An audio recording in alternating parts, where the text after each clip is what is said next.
Police. Bonjour. C'est moi la Alors, je police. vous demandais de sortir. Non, je sors pas. Oui, non, mais emmenez les Eh gens. ben, emmenez-la, emmenez. Moi, je peux emmener même un Parce que la police, ça va pas être suffisant. C'est pas la Appelez l'armée. C'est à vous, c'est à vous. Oui, c'est moi.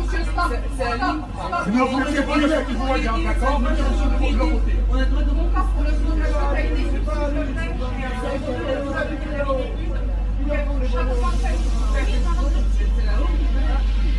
Monsieur, je vous demandais de sortir.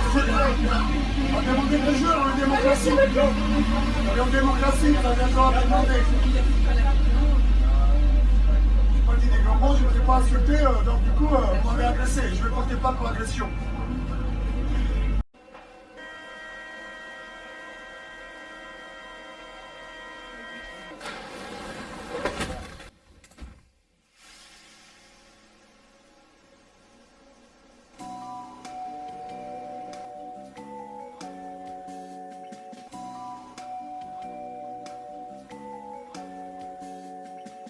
Salut à tous, j'espère que vous allez bien et que tout se passe mieux pour vous. Ce bruit-là, pour ceux qui habitent la province, ça évoque rien du tout, ou au pire, une visite touristique dans la capitale. Pour les autres, ça équivaut à galère, calvaire, retard ou encore stress post-traumatique, notamment pour les voyageurs des lignes 4, 6, 8, 9, 12, 13, A, B, C et D. Comme vous le savez, j'aime ma ville d'origine, Amiens.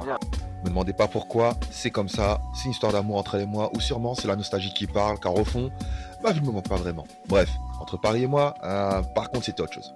Dès le départ, échange de regards, ambiance de chats qui se croisent dans la rue, j'ai compris que ça allait pas le faire. Et je me suis juré de rien en attendre. Et j'ai quand même été déçu.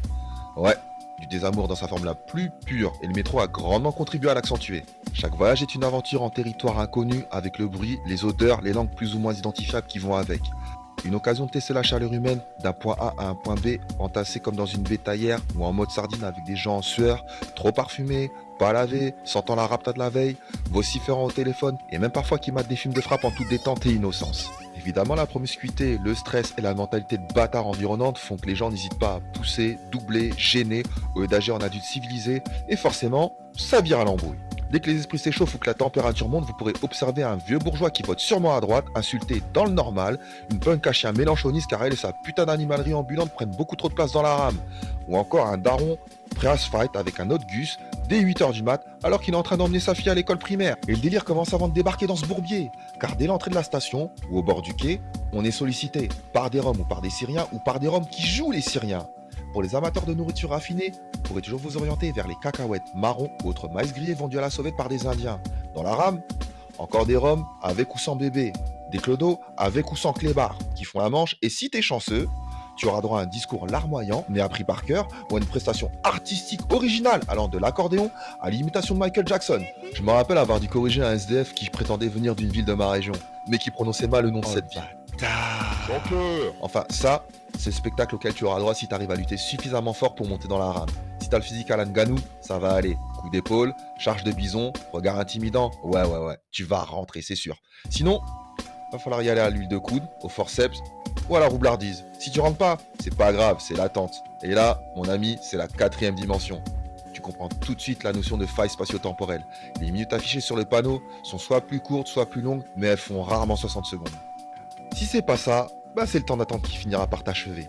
5, 10, 15, parfois 25 minutes qui te feront passer du stade zen comme le Dalai Lama à celui d'impitoyable comme Dark Sidious. Parfois, j'ai droit au triste et fascinant spectacle de la Kili de bas étage qui pense être la meuf ultime car elle part en rendez-vous, sapée comme une radasse et maquillée comme un mur de banlieue pour se faire troncher par Nelson. Vous savez, Nelson, l'homme de sa vie du moment.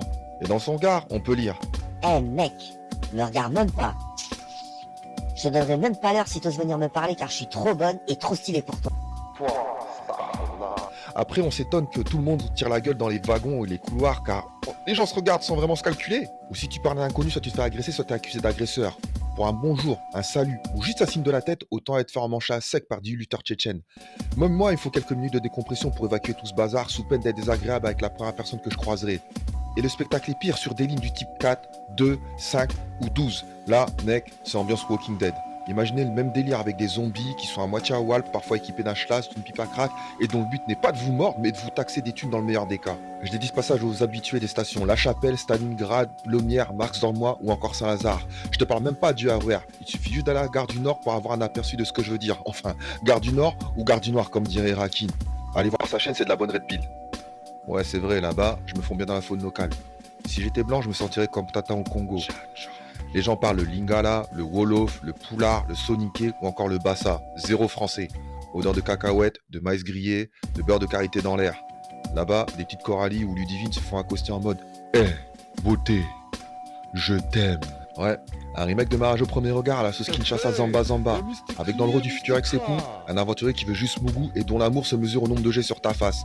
Et si c'est pas un coup de bangala qu'il faut crâne, faites gaffe au coup de chlasse de la part des déséquilibrés, avec ou sans OQTF, et des jeunes banlieusards en manque de compréhension humaine. Je tiens tout de même à souligner que c'est par là que passent les touristes qui viennent de Roissy. Putain, pauvres japonais. Ils doivent se frotter les yeux quand ils prennent le RERB. Enfin, s'ils se sont pas fait agresser ou taper leurs valises et leurs thunes. En mode 180 degrés, on a pu aussi assister à ça. C'est interdit ce que vous faites. On est dans une république laïque, vous n'avez pas à faire ça. Alors, Ta gueule! vous savez, Tais-toi, tu n'as pas à faire ça, tu sors! de nos jours, comme ce monsieur, vous voyez, Non, moi madame, je non, mais moi je madame, vous apporter une bonne nouvelle. Et Vous cette n'avez bonne pas le nouvelle, droit. c'est Jésus-Christ. Vous Madame, savez, vous monsieur, n'avez pas le droit de on est faire certes ça. dans un pays laïque, Non, on est dans un mais pays monsieur, laïque. dimanche, On est dans vous allez une fêter république quoi? Vous allez laïque. fêter Je Noël. fais rien dimanche, vous sortez, vous n'allez pas. Vous m'avez servi votre discours pendant une heure tout à l'heure.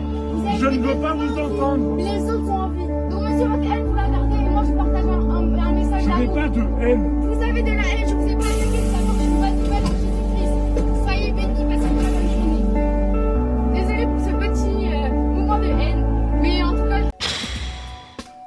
Que dire face à une scène tellement ordinaire? Enfin, si on accepte les branleurs et les frotteurs. Entre un laïcard sans religion qui a mis sa politesse au placard au point où même Serge Gainsbourg passerait pour un aristomaniera à côté, un abruti de tweetos qui commente sur votre ville avec un « Oui, il est trop vulgaire, mais il a totalement raison, hein. Je déteste ce concept d'évangélisation publique, là. » C'est vrai. Ça aurait été plus convenable si elle était venue faire la promo des Marseillais je sais pas où là, ou un de ces clips à la con qui pullulent sur TikTok, ou encore un délire avec les paris sportifs. Et enfin l'autre illuminé à mi-chemin entre Oussama Hamar et Mère Teresa, qui casse les oreilles des gens pendant l'un des rares moments de la journée où personne veut qu'on lui casse les couilles, ou les ovaires.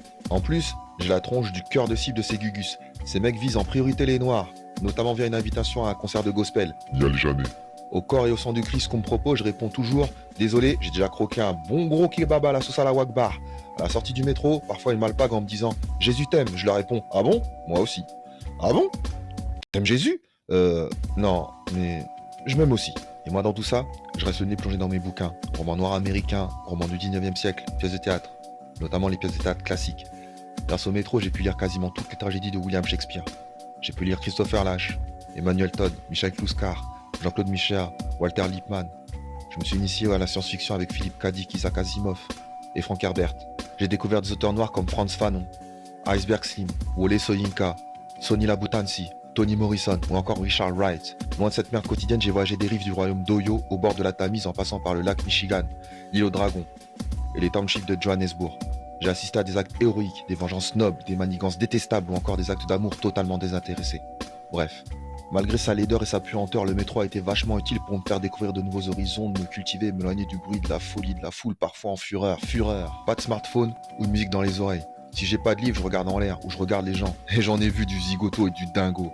Ça part de la meuf en robe totalement transparente au mec qui se promène pieds nus avec du vernis à ongles sur les pattes. Après, je prends soin d'éviter les bastons du regard avec les poulpes encapuchonnés des territoires perdus de la République, car j'ai pas le temps et je suis trop vieux pour ça. La RATP, réseau de tous les imprévus et de tous les dangers. Entre les malaises voyageurs, les personnes sur les rails, les coupures de courant, les gares inondées, les bagages oubliés ou encore les grèves, vous avez le temps de vous cultiver ou de revoir vos objectifs de vie. En bref, ce que ne fait pas la majorité des gens. Et franchement, je leur en veux pas pour ça. Vous me direz, Mais pourquoi tu prends pas la voiture? on va dire ça à Hidalgo. Encore elle. Entre les bouchons sur le périph', les parkings qui coûtent les yeux de la tête, le peu de place de stationnement et la forte probabilité de te faire soulever ta caisse si tu te gares en mode black market, franchement, le métro représente clairement la meilleure des options. Et puis de toute façon, c'est ce qu'ils veulent. Et merde. Je pense que je vais mettre au vélo électrique, c'est bon là, c'est cuit. Ah, enfin, je sais pas, faut voir. Et pour conclure, je citerai un auteur que j'apprécie beaucoup, en l'occurrence François Mauriac. Ce dernier disait que Le métro est un endroit éminemment sartrien où, à huis clos, chaque voyageur devient la proie de tous les autres. Je vous remercie pour votre temps et votre écoute et à très bientôt. Au revoir.